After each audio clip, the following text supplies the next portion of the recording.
Good evening and welcome to the Talk Right. I'm your host, Wayne Stennett, and tonight we've got Hot Tropics, mostly because I forgot to schedule a guest. So we just opened it up to our TA, our Tropical Authors members, and we've got a couple of them with us this evening, and I'll turn it over to Nick, and he'll do some introductions. Well, howdy, howdy. You all know me and you all know Wayne. And let me turn off my phone so it doesn't do that again. And we have with us Don Rich and Paul Kemprecos, who has never been on a Hot Tropics yet. So we'll learn a bunch about Paul. He's one of our newer members, but he is definitely not a new author. He's been at it a while. So let's just jump right in. And Paul, can you tell us a bit about what you write and where you're located? You've got a lot of interesting things in your background. I'm all over the map. I was in the newspaper business for 25 years, and at some point I saw things weren't going well, and I decided to write. I was covering the story of the salvage of the Widow, which was a pirate ship that went ashore in 1717 off Cape Cod, where I live, not far from where I live. So I tried to sell a nonfiction book based on that. There were 3 salvage groups, and they were all very colorful, and there were a lot of issues having to do with archaeology and salvage. I thought it would make it interesting, and that didn't go. So I came up with, being of Greek extraction on my father's side, I came up with a private detective called Aristotle Socarides, SOC for short. And he's a fisherman, former cop, and he's a diver, and has so philosophic tendencies to go with his name, because he comes from a kind of a crazy Greek family. So this sounds like an autobiography.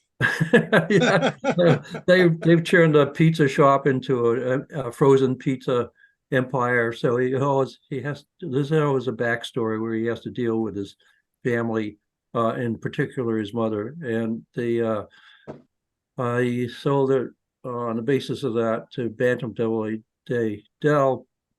I did 4 books, I think, with them. The first one won Shameless Award for best original paperback. Then I got up to around 6, and I was just about given up on writing books. I was going to try something else, and I had been in contact with Clive Cussler for a number of years. He had given me 2 wonderful cover blurbs, including the second one, which is there can be no better mystery writer in America than Paul Kemprecos. Unfortunately, the publishers just kept me in paperback, although he was trying to get me in hardcover. I did 2 books of St. Martin. They were in hardcover and soft. And then, What year was that? Pardon? What year was that? I'm sorry, my hearing isn't that great. What year was that? Oh, that was about 1998. Clive called me up one day, asked me if I wanted to do a spin-off called the Numa Files, and I said I would give it a try, even though I was just a regional writer of regional detectives books. And so I ended up writing 8 Numa Files with him. They're all New York Times bestsellers, including Polar Shift, which knocked Dan Brown off of first place. He'd been on there for a couple of years. Coincidentally, his editor had been my first editor with Clive. So it was a great experience. It was great fun working with Clive. It was really great being at that level of publishing, where people spell your name correctly and return your phone calls, stuff like that. And then after that, I wasn't quite sure what to do. Clive said, "Why don't you write some more Socarides books?" And his agent, Peter Lampak, said, "Why don't you write adventures?" So I ended up doing both. I did a I created a character, Matt Hawkins. It was kind of a Clive Cussler type book. He's a former Navy SEAL. That's hasn't been used before, right? Anyhow, he's a robotics engineer in Woods Hole on Cape Cod, and he gets into all kinds of scrapes. And then I did another Socarides book. I brought him back after 15 years. And a book called Gray Lady, which was set on Nantucket. It was a fun book. It was kind of Cussler-esque with a crazy science in it. Then I did another adventure book. They're really good books. Emerald Scepter, Minoan, Cipher, but I had gone to a small publisher called Suspense Publishing. And so the books just, I don't know, they came and they went quite quickly. And so I've been going back and forth between, I stopped writing adventures, and my last book was a standalone with a female protagonist. It was set on the outer tip of Cape Cod, Provincetown, Truro area. And the historic background was the glider flights that the Germans made in that area in 1928, 1929. It was actually German-American glider school. So I linked that somehow back into the plot, a woman in peril type plot. I think it's a fun book. And then I decided to do another Socarides book, which is the one I'm trying to produce now, and it's called The God in the Sea. And it has the cover that Dave did for me. So, there's one more thing. There's that the Kurt Austin, who was a hero of the pneumophiles, the Cussler stuff, was when I was writing the books. I told Clive I was having a hard time coming up with his personality, and he said think sock, that the books were sold to the publisher, Simon and Schuster at the time, on the basis of my private detective. And I said, no one ever told me that. But when I thought about it, he's philosophic, and Kurt Austin is the philosophy fan. My guy lives in a boathouse on a bay on Cape Cod. Kurt Austin lives on a boathouse and on the upper reaches of the Potomac River. So there was Socarides had eventually Clive advised me to go worldwide with Socarides, and so in a way he did. So that's kind of it now. And Are you actually a boater and a scuba diver and fisherman and all that too? I'm sorry, what? Are you a fisherman and a scuba diver also, or Um, just do good research? When I worked for the newspaper, I originated a commercial, mostly commercial fishing column, and I wrote that for a number of years, and I got to know the business pretty well, and I got to know the characters and cool. The equipment and stuff like that at the time, and that gave me that kind of background. I went out when I started writing these things. I went out and got my certification, and my wife did as well. And it's diving on Cape Cod it's cold, the water is murky, and You gotta have a dry suit. That's we didn't do. So we did dive in the Virgin Islands. That was our last dive, and that was super. The water is so clear and warm. So that's it. That's what I'm doing. Another year older, and trying to get this thing published. I think it's a good book. That's fantastic. That is just an extraordinary amount. I knew some of that, but not nearly all of that. That's fantastic. Do you ever talk with Dirk Cussler? Well, normally, yeah, we've been going to the Cussler Con, which is the fan conference, and last year it was in Las Vegas, and we have a place in Tucson which we bought it was one of the reasons we bought was at the time I was working with Clive, who lived in Scottsdale, Paradise Valley. So we would combine a trip out there, and then we would go to wherever the Cussler con is. So we went to Vegas, drove up, and we'd be through the years we'd become quite close with Clive and Dirk and his sister Terry and his other sister Dana, and we always like to see him. So we would see him at least once a year and hang out. This year the conference was at outside of Denver, where Clive has his car museum, and I was on the verge of going out there, but my mother-in-law passed away in August, and as it turned out, the celebration of life was that weekend, so we changed our plans, but we still kind of I'm on the mailing list for the Cussler Society, Collector Society, so I get this stuff every day, and my cat wants to get into the action here. Yeah, Dirk's a great guy. The family is really nice, and they've been very supportive through the years. Is he still writing?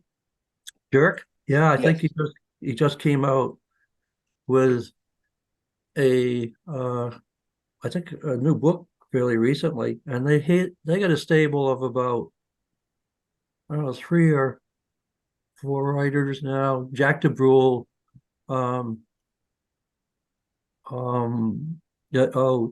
Bursell has left, so someone else is doing the Oregon series. So they're still pumping the books out. I don't know, it's not the same without Clive. He was part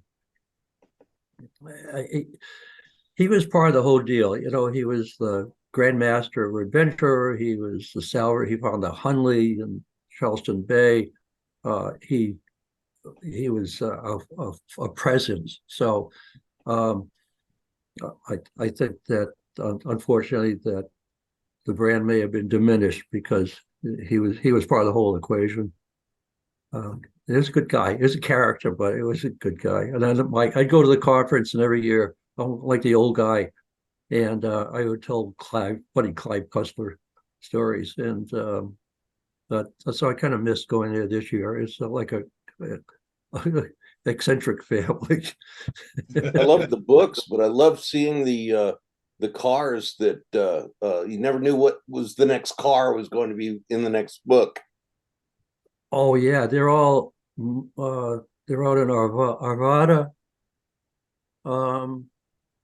Colorado, which is right outside of Denver. It used to be horse country. It's been developed a lot, and he has I think he has over 100 cars, and they're not all on display. But he's got, I think one room tends towards the 50s, 1950s, those long cars with the wonderful colors. And then the other room is classic. He would go into themes like the boat tail cars with a tapering trunk. He had a number of those. And then he loved cars that had the chauffeur sat outside. And he had a number of those, and then he's in front of at each display there's a copy of the book that the car was in, and a picture. So the fans, the aficionados, really like it. I lived in Arvada for about 4 or 5 months, and where I lived was only maybe a half a mile from Clive's house. And I always wanted to just go and knock on the door and say hi, but I didn't think I'd get through the gate. Oh, yeah. Clive, he was a regular guy in many ways, especially early on. Later, when his first wife, Barbara, kind of kept him in place. And they were a very loving, funny couple. And she kept him from getting too snooty. and she died unfortunately of cancer. He did remarry later on, and it just wasn't the same. So this sometimes happens. Yeah. So Don, what have you been up to since last time? Well, last time we talked was at Nink, wasn't It was at Nink. We had a ball at Nink. Learned an awful lot and came back with. You said, you'll need about a week to put everything together. No, I just got done today with everything that I learned. I'm still not done. Actually, I still have some more things I probably should be doing. But well, I had kind of gotten stale, even though I'm kept selling more and more and more of the Mallard Cove series over on the Eastern Shore. But I decided, well, I want to do something a little different. So I want to start a new series. And this one will be on the west side of the Chesapeake and with new characters and maybe a little bit of crossover in it. And so I put it up for pre-order. And normally, my pre-orders had been doubling every time on the last few books. And I put this one up on pre-order and crickets. Yeah, that happens. Yeah, I mean, it's like my readers. I thought that the Young Jesse series would be a huge smash, but in pre-order it had maybe an eighth of what the regular Jesse series got. But is that perhaps because of the way Amazon works, and if it's a different series? I think it has a lot to do with it. Their algorithm it's good for visibility. It provides a lot of good visibility, but at the same time, it doesn't really connect not just two authors, but the same author's two series. Yeah, I got a lot of emails from readers who said, "Well, that's great, neat, new series. So when's the next Mallard Cove book coming out?" Yeah. And so I'm actually writing both at the same time, and I decided, okay, I'm going to do a reader magnet with the new series, which is the Mob Jack Mysteries series. And so it's going to be Mob Jack Creek is going to be sent for free to everyone in my readers group, my newsletter list, and anybody who signs up for it at donrichbooks.com. When it's done in the next 6 weeks or so, it'll be going out to everybody, show up in their inboxes, and then I'll be working with a note to forward it to friends. What's that? Oh, absolutely. Thank you. And I also had another great suggestion from somebody at Nink, and I forget who it was. I said, "Yeah, that's a great idea. The reader's magnet, make it a cliffhanger." Oh yeah. So that's what I've been up to. Well, Nick, how about you? Are we getting anywhere with the sequels or prequels? Pardon? Yes, well, I'm working on the prequels right now, and in the past few days, I have been researching the prevalence of cell phone ownership in 1999, the age of the PADI junior open water diver. Could you be 10 or 11 or 12, and what year did that start? I can tell you that because my daughter was one of the youngest to ever get a PADI certification card. She was taking the class at age 12 and graduated 7 days after she turned 13. That was the age cutoff. Well, the age cutoff turned to 10 in 2000. Oh, really? And I was wanting Boone at 10 to have his dad give him the course.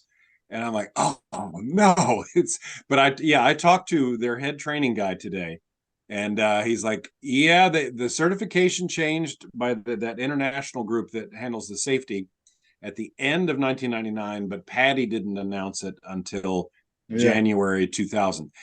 So that led to about a 30-minute deep dive into how old does Boone need to be in what year, and because he's got to be this age when Deep Shadow starts. And okay, I can't start it in 1999, so now the book starts in 2000.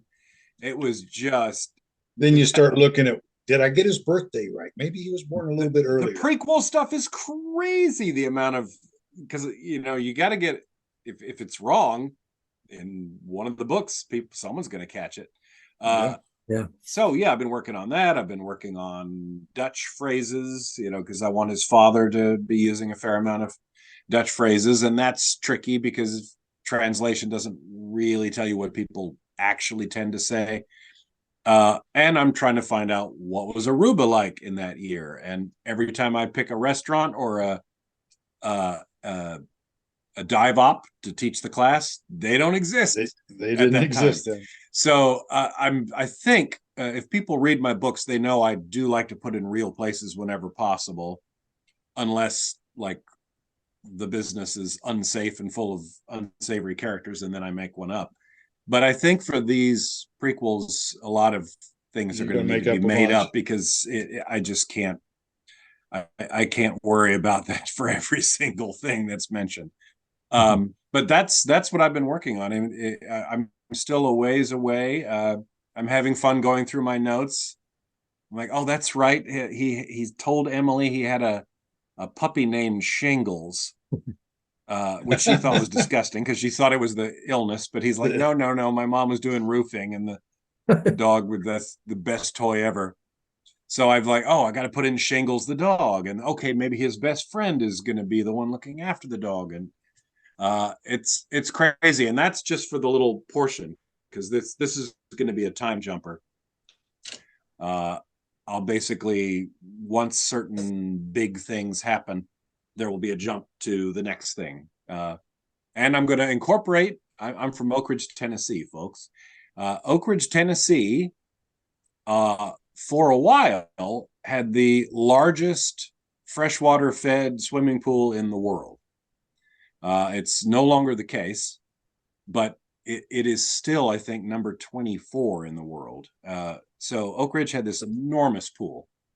And a lot of my friends were lifeguards, and I took classes there. So I'm like, okay, Boone needs to be. We used to go camping at a place called Rippling Waters up in West Virginia that had a massive, it wasn't a pool, it was a lake. And then they concreted around the sides. It still had a natural lake bottom, sand bottom, but it was perfectly the water was perfectly clear. Filtered, it came from a stream, but it was filtered before it went into the pool. I think that was in the list as an honorable mention, but it had to be 5 acres. Doesn't count because it was big. Biggest one's in Texas now, if I remember correctly, and then a bunch in Southeast Asia. But that's what I've been up to. And then one other fun little thing. Here's my cute little thing. I bought this in the Bonaire Airport. It's all the little Dutch islands. And while I was in the airport, I spoke to the lady who was running it, and it's owned by a German thriller writer, the Bonaire Airport's gift shop. And they got in touch with me the other day and said they want to sell Deep Shadow in the gift shop because they understand it's Bonaire centric.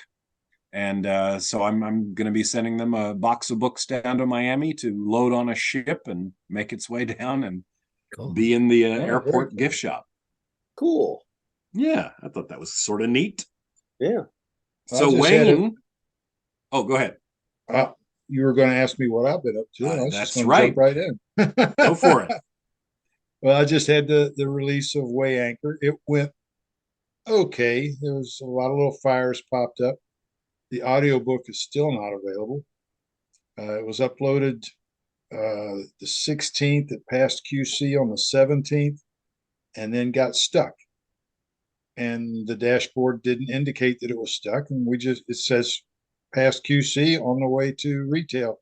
So we were just waiting for the links. And then when it came out on the 1st, no audiobook. So we've been going back and forth to find a way, and we got it figured out. It was on their end, but there's nothing they can do about it. So we have to go in, delete the files that are there, and re-upload them and wait for it to go through QC again. Personally, I'd blame the narrator. Oh, I'm sure I've got something to do with it. Maybe you should go direct to Barnes and Noble Nook and direct to Kobo and direct to some of the other big ones. And Well, that's not the deal that I made with Findaway. So oh, well, they're not Findaway anymore. They're Spotify now. This You is didn't true. make a deal with Spotify. Yeah. But so yeah, we're working on that, and then I'm about 2/3 through the next Jesse book, and have just started the next Young Jesse book. And I'm really having a hard time staying away from that because I'm not scheduled to start it until February, but I'm already 2,000 words in. So You're having more fun with that one? It's a lot of fun to write those books because Jesse's a lot more naive then. He doesn't know a lot of things, and he's picking up all these things that he knows now in the regular series. All these things he's picking up from different people in the Young Jesse series, from Rusty's dad, from Rusty. Right now, I'm writing about um, Livingston, Deuce Livingston's dad, Russ Livingston, and he's a young man, and Deuce is just a little boy. So it's bringing all that in. You think going back to just 1999 is difficult? Go back to 79. Yeah, no, that's true. You got me there. Oh, You yeah. had something about the buses and the way the buses looked, and I thought, no. So when I was recording it, I stopped and I pulled up on Google the Greyhounds, and I was like, oh my God, he's right. Greyhounds That's what they look like. They were a lot different than they are today. Well, the tinted windows, I was like, they didn't have tinted windows in the 70s on those buses. Oh, okay, they did. Yeah. Didn't have very good air conditioning, though. We're coming up on a few minutes from 7 here, so we need to take a peek at the YouTube. Do we have any questions? Yeah, there's a couple of questions. Travis asked one good question that we should have got into earlier, but I don't know if we have time for it. Who is your favorite author and your favorite book? Oh my gosh. Oh, what are the other ones? Because we could answer the other ones while that we would take think a long about time. that one. Let's see. Here you go, Nick. Where's the next Deep series book going to take place? I'm assuming he's not counting. Yeah, I mean, well, the prequels obviously are well, I don't want to spoil where the prequels are taking place in a number of places, but the next one, I don't know that I want to say. If you remember Deep Roots, there was a certain person who got half his face ripped off by a jaguar. And if you remember where he had his original hideout, you might have a guess as to where I'm going to go. Way down south.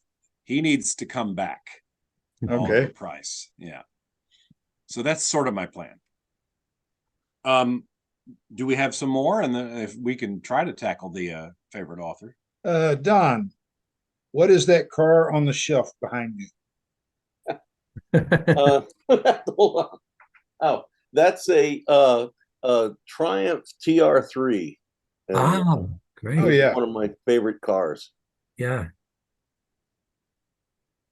Yeah, one of our football coaches had a little sports car like that, and we picked it up and carried it inside the school, and had to turn it sideways up on the side to get it through the doors.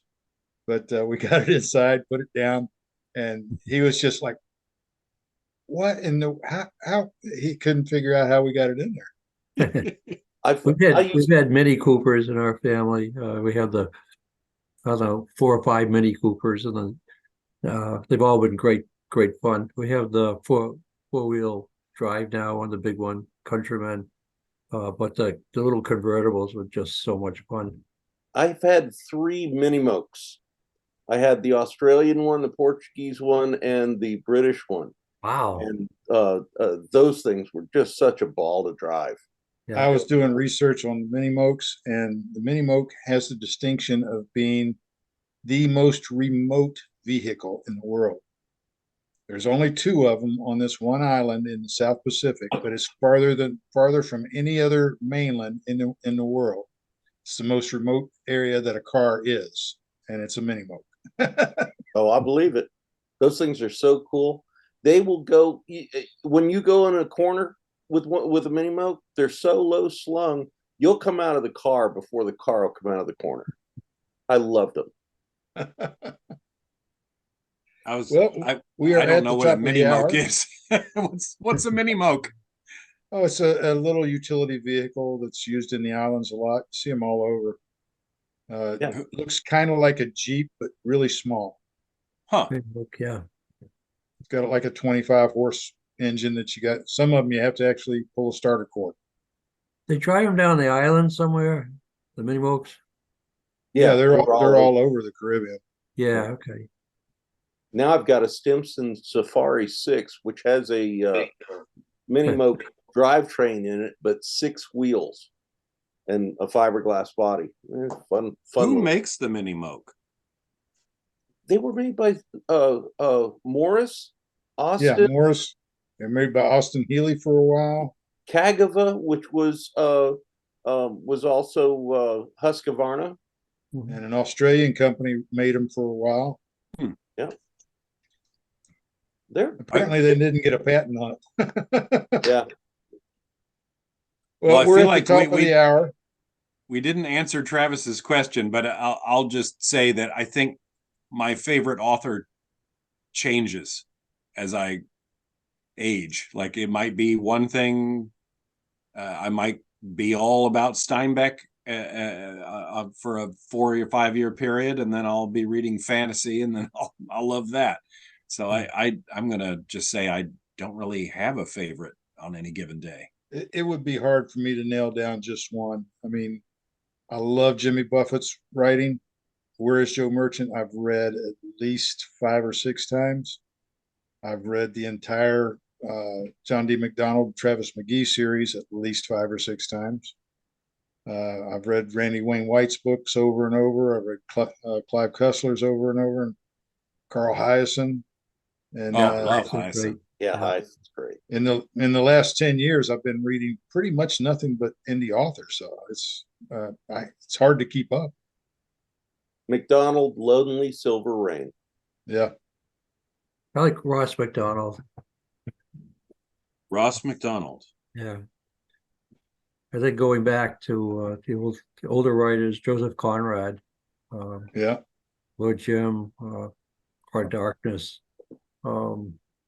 They're amazing books with a sense of the sea, and even now if we go out on the water, he always wrote about being at the center of the wide disk of the sea, and when you're out away from land, that's what it is. It seems like the ocean is a disk, and you're just floating in the middle of it. And you've got a 4-mile view in any direction. Mm-hmm. Yeah. Typhoon was great. I read that. I remember reading that when we had Hurricane Bob blew through here some years around 1991, and that was a fun book. Just a description of the captain. I was talking about filthy weather afoot.